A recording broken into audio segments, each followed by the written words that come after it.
I still remember that evening as if it were burned into my memory.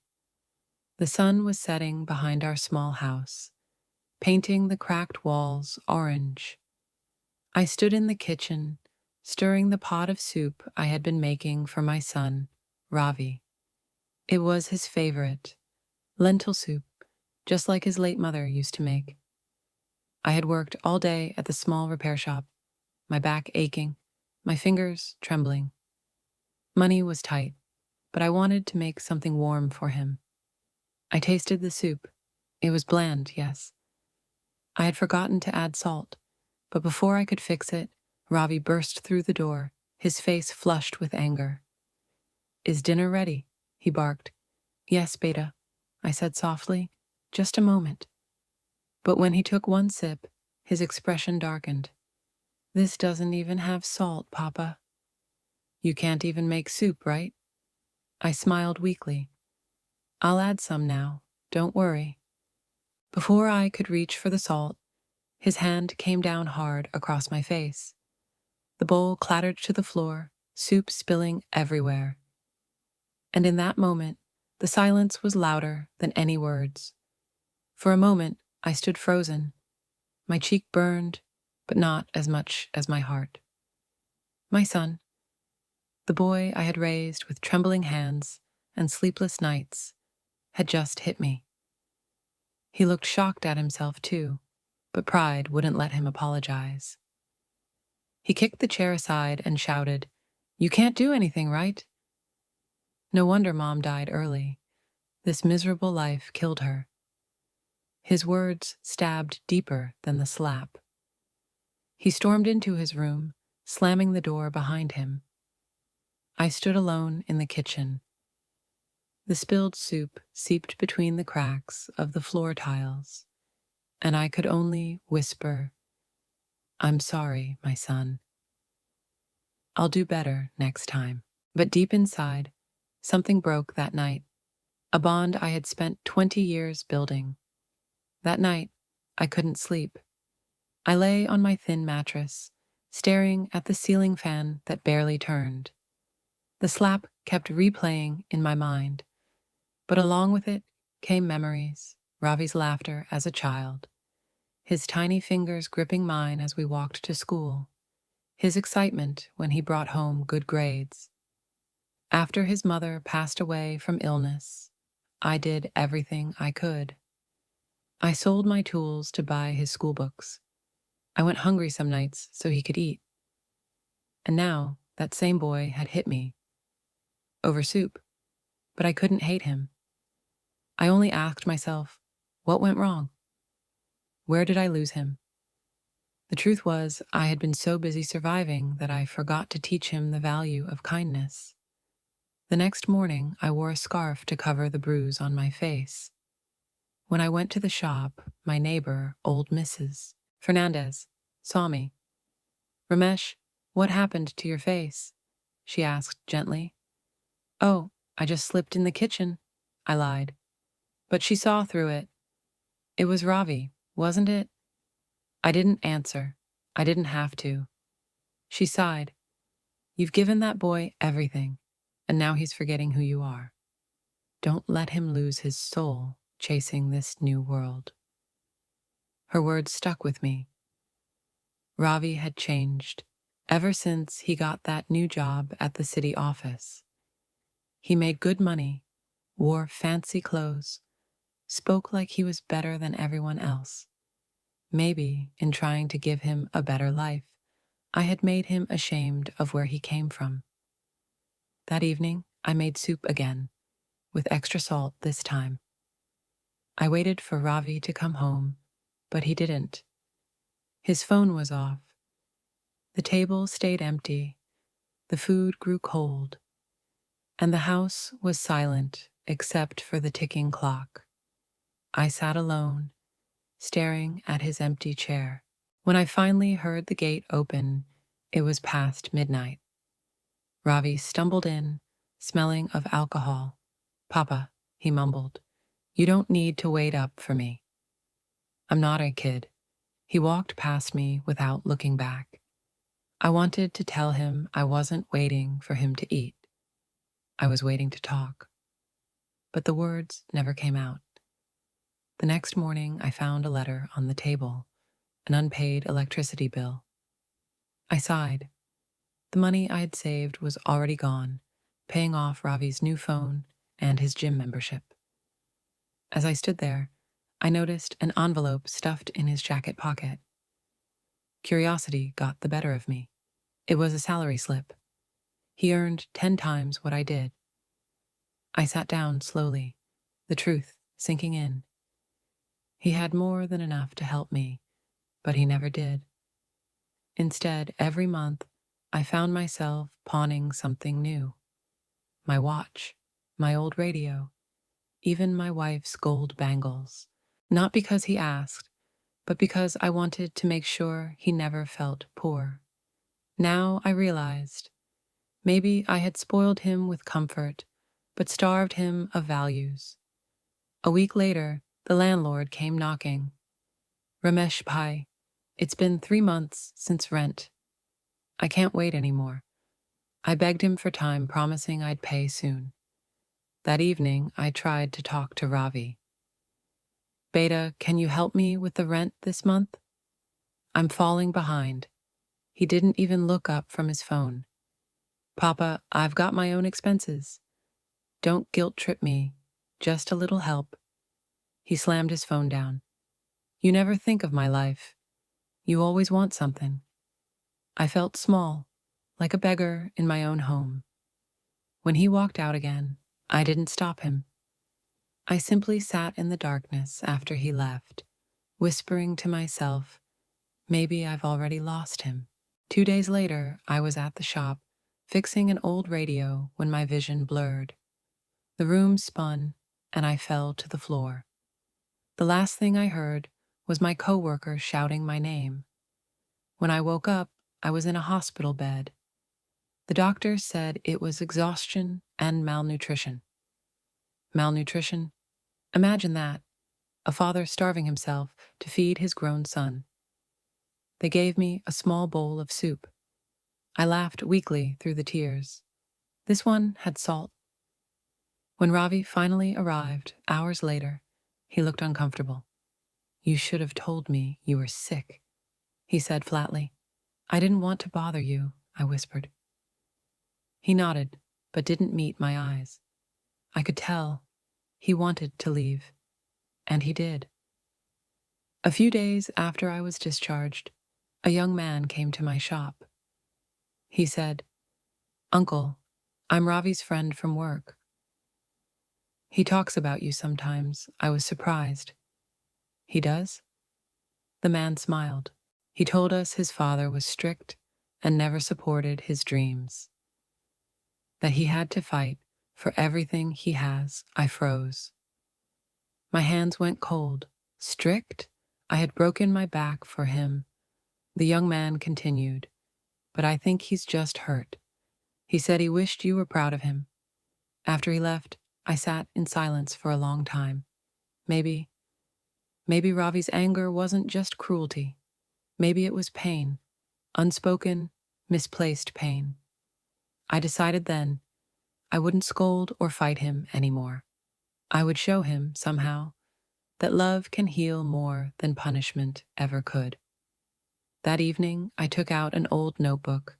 Inside were memories, Ravi's drawings as a boy, our family photos, even his first school certificate. I wrote a letter and left it on his bed. It said, My dear son, I know life has been hard on you, and maybe I've failed in ways I can't see. But I never stopped loving you. I only wanted you to be strong, not cold. If one day you remember the taste of home, the soup will be waiting, with the right amount of salt this time. Then I quietly packed a small bag and left for my village. I didn't tell him where I was going. I just left a message. Don't worry about me. Take care of yourself. Beta. As the bus pulled away, I looked at the city lights fading behind me. Maybe he would never understand, but maybe just maybe, losing me would teach him what love really tasted like. When Ravi came home that night, the house was silent. No smell of soup, no flicker of the old television, no sound of his father's humming. He called out, "Papa?" No answer. Then he saw the letter on his bed, his father's handwriting, slightly shaky but neat. He read it once, then again. By the time he reached the line, "If one day you remember the taste of home," his eyes blurred. He sat on the bed for a long time, staring at the letter, his chest heavy. He wanted to be angry, but he couldn't. Instead, he noticed how empty the house felt, without that gentle presence. Even the walls looked sad. The silence had weight now, and it pressed hard against his heart. Days passed. Ravi tried to distract himself with work, parties, friends, but every night he found himself checking his phone. No calls, no messages. He tried calling his father once, then twice. Each time the automated voice said, "The number you're trying to reach is switched off."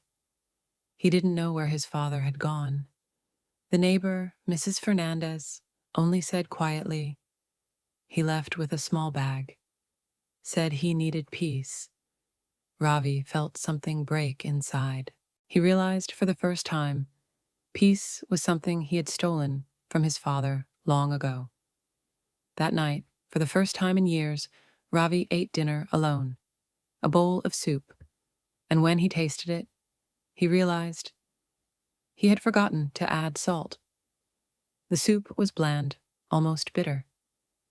Ravi stared at it and suddenly remembered that night, his father's soft voice saying, "I'll add some now." He had hit him before he could even fix it. Tears welled up in his eyes. He dropped the spoon and buried his face in his hands. "How could I do that?" he whispered. He saw his mother's smiling face in an old photo on the wall, his father's patient eyes behind her. He realized something painful. His father never yelled, never fought back, because love was his only language. The next morning, Ravi took leave from work and began searching for him. Ravi visited the bus stand, the repair shop, the local hospital, anywhere his father might have gone. He even called distant relatives, but no one knew. Finally, one of his father's old co-workers mentioned a small village near Bhavani, where Ramesh grew up. It was a day's journey by train. Without thinking twice, Ravi packed a bag and left. As the train rolled past fields and small towns, he stared out the window, haunted by guilt. Every rattling sound of the tracks echoed like a heartbeat. Too late, too late. He clutched his father's letter tightly in his hand, afraid to lose it. It was the only piece of him he had left. The village was peaceful, birds singing, children playing in the dust. An old temple bell chimed in the distance. Ravi walked down the narrow lanes, asking everyone, "Do you know a man named Ramesh? He's in his 50s, thin, quiet, works with tools." Finally, a shopkeeper said, "Ah, yes, the city man who fixes radios for the school. Stays by the riverside in a small hut." Ravi's heart leapt. He followed the directions until he saw it. A small thatched hut near the river, smoke rising from a fire outside. And there he was, his father, bending over a pot of soup. "Papa." The word came out shaky, barely a whisper. Ramesh turned slowly. For a moment, he just stared. Then a small, tired smile appeared on his face. "You found me." Ravi's throat tightened. He wanted to speak, to apologize, but the words tangled up inside him. I'm sorry," he stammered, "for everything. For that night. For shouting. For—" Ramesh raised a hand gently. "Shh. It's okay, Beta. Sit." He pointed to the stool beside him. He ladled soup into 2 bowls and said softly, "This one has salt." Ravi laughed through his tears, but when he tasted it, he couldn't hold them back anymore. Each spoonful felt like forgiveness, warm, simple, real. As they ate, Ravi looked around. The hut was small but clean, a few tools stacked neatly, an old photo of his mother hanging on the wall. "Papa, why didn't you tell me you were struggling so much?" he asked. Ramesh smiled faintly. "Because I didn't want you to carry my burdens. A father's duty is to lift his son, not weigh him down." "But I hurt you. I said terrible things." Ramesh nodded. "Yes, but you were angry at life, not me." "I understand," Ravi shook his head. "No, Papa. You were the only one who loved me unconditionally, and I treated you like a stranger." He took his father's hands, rough and calloused, and whispered, "Please come back home." Ramesh looked at him for a long moment and said, "Only if it feels like home again, Beta. Not a house, a home." For the next few weeks, Ravi stayed in the village. He helped his father repair old radios, fix bicycles for school children, and tend to the small garden outside the hut. At night, they would sit by the river, talking, really talking, for the first time in years. Ravi learned that his father still sent a small donation to the local orphanage, even when he barely had money for food. That broke him all over again. One evening, he said, "Papa, I want to do something for you now." "It's my turn," Ramesh smiled. "You already have, son. You came back." After a month, Ramesh finally agreed to return with Ravi. When they reached the city, Ravi had already made some changes. He had cleaned the house, repainted the walls, even fixed the broken window. But the biggest change wasn't in the house. It was in Ravi himself. He had become gentler, softer spoken, and humble. He even started visiting Mrs. Fernandez, helping her carry groceries and listening to her stories about his father. One evening, Ravi placed an envelope on the table. "Papa," he said, "this is for you. I cleared the rent, and I've opened a small repair shop in your name. Ramesh Radio Works. You won't have to work alone anymore." Ramesh's eyes filled with tears. "You did all this?" Ravi nodded. "For the man who gave up everything so I could have a future." Months passed, and the house slowly filled with laughter again. Ravi would come home early, help his father cook dinner, and they'd sit together, just like old times. One night, Ramesh called out, "Beta, come taste the soup. Tell me if it's good." Ravi smiled. "Papa, it doesn't matter. Even if it has no salt, I'll love it." They both laughed, and this time it was real. After dinner, Ramesh handed him a small notebook, the same one he had left behind months ago. Inside, on the last page, was a new note. "The soup of life will never taste perfect. Sometimes too salty, sometimes bland, but love is what gives it flavor again." Ravi closed the book slowly and looked at his father. He didn't need to say anything. The silence between them wasn't empty anymore. It was full of peace, forgiveness, and love.